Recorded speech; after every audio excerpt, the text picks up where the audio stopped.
सोमवार व्रत कथा। प्राचीन काल की बात है। एक नगर में एक निर्धन ब्राह्मण परिवार रहता था। उस परिवार में पति पत्नी के अलावा कोई संतान नहीं थी। वे दोनों भगवान शिव के परम भक्त थे और हर सोमवार श्रद्धा से उनका पूजन करते थे। ब्राह्मण अपनी गरीबी से दुखी नहीं था, लेकिन संतान न होने का कष्ट उसे भीतर ही भीतर खाए जा रहा था।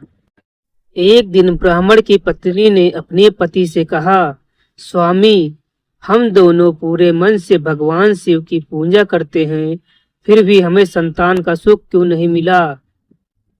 यह सुनकर ब्राह्मण ने कहा, हे देवी, शायद हमारी भक्ति में अभी कोई कमी है। क्यों न हम सोमवार का व्रत पूरी विधि विधान से करें और महादेव से अपनी मनोकामना प्रकट करें। दोनों ने सच्चे मन से सोमवार व्रत करना शुरू किया। हर सोमवार वह प्रातः स्नान कर स्वच्छ वस्त्र धारण करते, शिवलिंग पर जल, दूध, बेलपत्र, धतूरा और भस्म अर्पित करते, ओम नमः शिवाय मंत्र का जाप करते और पूरे दिन उपवास रखते। संध्या समय कथा सुनते और फिर फलाहार करते। उनकी सच्ची भक्ति और तपस्या से भगवान शिव प्रसन्न हुए।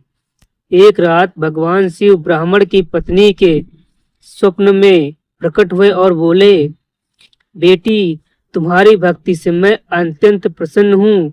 अगले वर्ष तुम्हें एक तेजस्वी पुत्र की प्राप्ति होगी, लेकिन उसका जीवन अल्पकालिक होगा।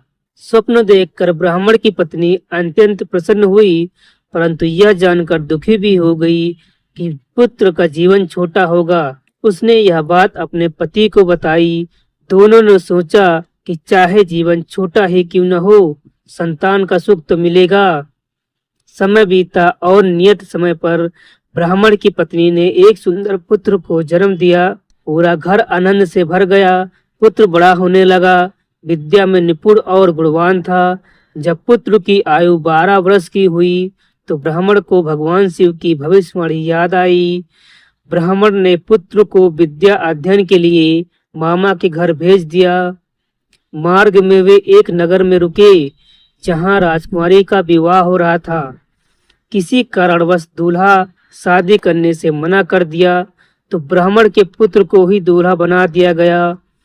विवाह के बाद उसने एक पत्र लिखकर तकिया के नीचे रख दिया कि वह वास्तविक दूल्हा नहीं है। पत्र में सच्चाई लिखकर वह राजमहल से चला जाता है।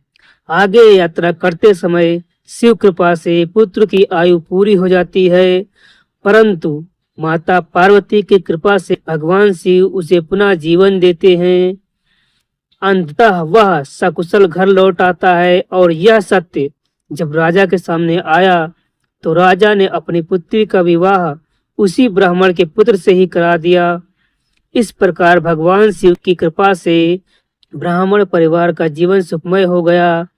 इस कथा से यह शिक्षा मिलती है कि सच्चे मन, श्रद्धा और नियम पूर्वक किया गया सोमवार व्रत भगवान शिव को प्रसन्न करता है और वे भक्तों की हर मनोकामना पूर्ण करते हैं।